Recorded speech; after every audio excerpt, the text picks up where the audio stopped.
नमस्कार, मी केरन चित्रा, sharing happiness, Swanand इन्व्हेस्टा। Generally आपण बघतो पावसाळ्यात आपल्या मार्केटमध्ये फार वेगवेगळ्या भाज्या येत असतात, त्या रानभाज्या, आणि त्या आपल्या नेहमीच्या जेवणात समाविष्ट केल्यास आपल्याला जे औषधी गुण मिळतात ते आपल्याला पुढची वर्षभर कार्यक्षम बनवतात। आपल्या आतले आजार जे आहेत ते नाहीसे करतात। काही आपल्या गोष्टी असतात की ज्या अनावश्यक गोष्टी शरीरातून काढून टाकण्यासाठी उपयोगी पडतात। तर अशा ह्या भाज्या आहेत आणि ही आज मी आणलेली आहे ती कुरडूची भाजी। तर ते आता आपण बनवूया। कुरडीची पानं अशी गोल गोल असतात। जनरली भाज्यांमध्ये जर तुम्ही बघितलं पालेभाजी टाईप ह्या भाज्या असतात आणि अशा जुड्या करून विकायला ठेवतात मार्केटमध्ये। आणि आपण अशी ही भाजी साफ करून घ्यायची आधी, आणि साफ केल्यानंतर आपण कापून घ्यायची आहे ती व्यवस्थित, आणि कापल्यानंतर आपण त्या भाजीला सुरुवात करायची आहे। तर अशा प्रकारे मी ही कापलेली भाजी आहे इथे। आणि त्या भाजीसाठी आपल्याला इथे लागणार आहे थोडा कांदा, त्याच्यानंतर थोडासा लसूण घेतलेला आहे मी, आणि मिरच्या ह्या अशा प्रकारे घेतलेल्या आहेत कारण आपल्या घरात लहान बाळं असतात, वयोवृद्ध माणसं असतात। जर अशा प्रकारे जर तुम्ही मिरच्या कापल्या तर त्याचा फायदा पण होतो, चव पण वाढते, आणि जर मध्ये येत असतील समजा खाताना तर आपण इझिली काढून बाजूला टाकू शकतो। तर हे वयोवृद्ध किंवा लहान मुलांच्या साठी हे मी केलेलं आहे। अशा प्रकारचं तुम्ही करू शकता, किंवा तुमच्या घरात लहान नसेल कुणी तर बारीक पण आपण कापू शकतो। त्याच्यानंतर ह्या खवलेला नारळ आहे। जनरली ओला नारळ मी घेते कारण ओला नारळाची चव पालेभाजीसाठी खूप सुंदर लागते। आणि आपण जेव्हा फोडणी घालतो तेव्हा फोडणीसाठी आपण हे तेल घेतलंय मी। ही कुरडूची जी भाजी आहे ती भाजी खाल्ल्यानंतर आपल्या मूत्राशयाचे खडे आहेत ते बाहेर निघतात असं मी वाचलेलं आहे। आणि त्यामुळे काय होतं, आपली किडनी जी आहे ती चांगलं वर्क करायला लागते व्यवस्थित। किडनी स्टोन तयार झाल्यामुळे त्या वर्किंगमध्ये थोडासा अडथळा निर्माण झालेला असतो, तो अडथळा दूर करण्यासाठी ह्या अशा प्रकारच्या भाज्या, जनरली कुरडूची भाजी मूत्राशयातले खडे बाहेर काढण्यासाठी उपयोगी पडते। तर आता आपण भाजी बनवायला घेतोय। मी इथे कढईमध्ये तेल तापत ठेवलेलं आहे। जेवढं आपल्याला लागतं म्हणजे प्रत्येकाच्या घरानुसार, प्रत्येकाच्या आवडीनुसार, प्रत्येकाच्या आजारानुसार प्रत्येकाने आपापलं तेल जे आहे क्वांटिटी ती घ्यायची आहे। मी इथे एक साधारण 1 चमचा तेल घेतलेलं आहे आणि त्याच्यामध्ये ह्या सगळ्या गोष्टी टाकते। फर्स्ट ऑफ ऑल आपण एक थोडं काही फोडणीचं साहित्य टाकायचं आहे। कोणाला जिरं मोहरी टाकायला आवडतं। आपण इथे मी फक्त हिंग, हळद आणि मीठ हे टाकते, कारण प्रत्येकाच्या आवडीनुसार जर तुम्हाला असं वाटत असेल थोडासा गरम मसाला तर ते टाकायचं आहे तुम्ही। प्रत्येक घरामध्ये वेगळी आवड असते।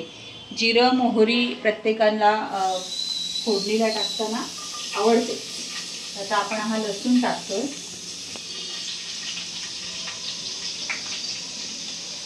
आणि ह्या मिरच्या,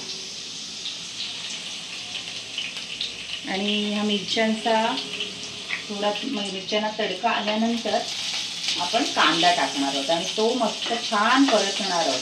कारण आपली ही जनरली पालेभाजी शिजायला वेळ नाही लागत, ही पटकन शिजते, पण आपले जे इन्ग्रेडियंट्स आपण टाकलेले आहेत ते छान खरपूस शिजून घेतले की मग जी भाजी आहे तिचा आपण छान आपल्या औषधी गुणधर्मांना जो आहे त्यांचे, तर त्या औषधी गुणधर्म आपल्याला शरीराला त्याचा फायदा होऊ शकतो।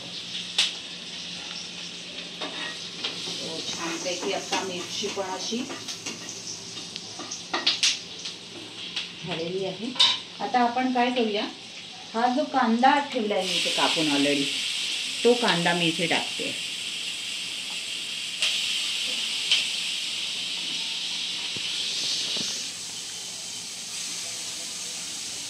त्याच्यानंतर तोही सुंदर असा परतून घ्यायचा आहे, एकजीव करायचा आहे। आणि मग परतून घ्यायचं.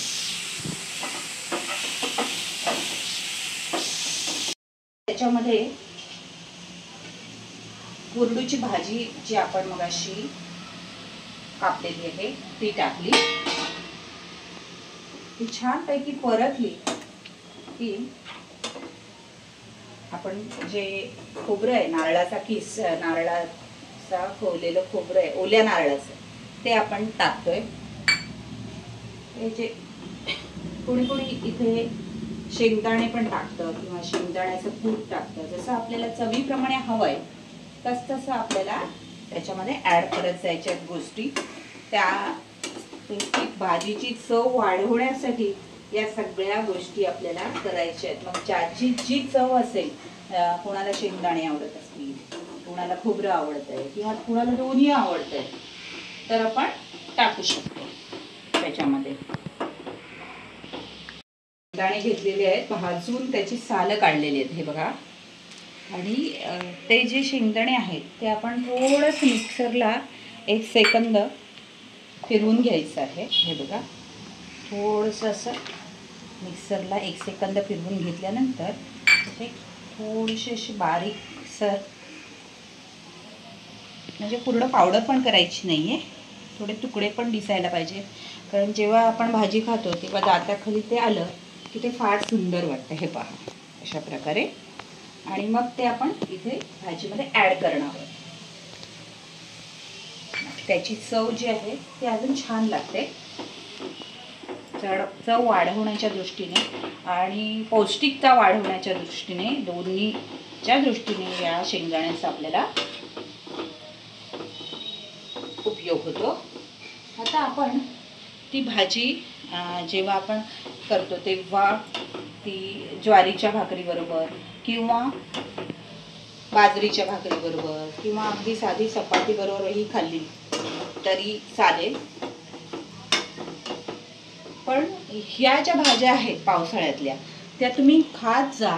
कारण आपल्या इथे ह्या जो पावसाळा ऋतू आहे तो फार कमी वेळ असतो, पण त्या कमी वेळात ज्या निसर्गातून भाज्या मिळतात त्याची जी आपल्याला शक्ती मिळते, औषधी गुण मिळते, तर त्याच्यासाठी ह्या सगळ्या भाज्या तुम्ही एकदा तरी खा. ती कोरडीची भाजी अगदी अत्यंत सोपी आहे, ती कडू वगैरे लागत नाही. त्यामुळे तुम्ही वारंवार तिला पावसाळ्यात अगदी तुम्ही 7-8 वेळा जरी खाल्ली तरी काही हरकत नाही. बनवती आहे ज्वारीची भाकरी. आणि ही जेव्हा भाकरी बरोबर आपण ही कुरडूची भाजी खातो ना, तेव्हा त्याचं जे कॉम्बिनेशन आहे एक मस्त लागतं. चला आता आपण भाजी आणि भाकरी खाऊया छान मस्त गरम गरम. सो असे घरी तुम्ही सुद्धा प्रयोग करत जा आणि छान छान भाज्या बनवत जा आणि तुमचं आरोग्य जे आहे ते सुधारत जा. सो वन्स अगेन मी caring Chitra, sharing happiness, Swanand investor. Thank you.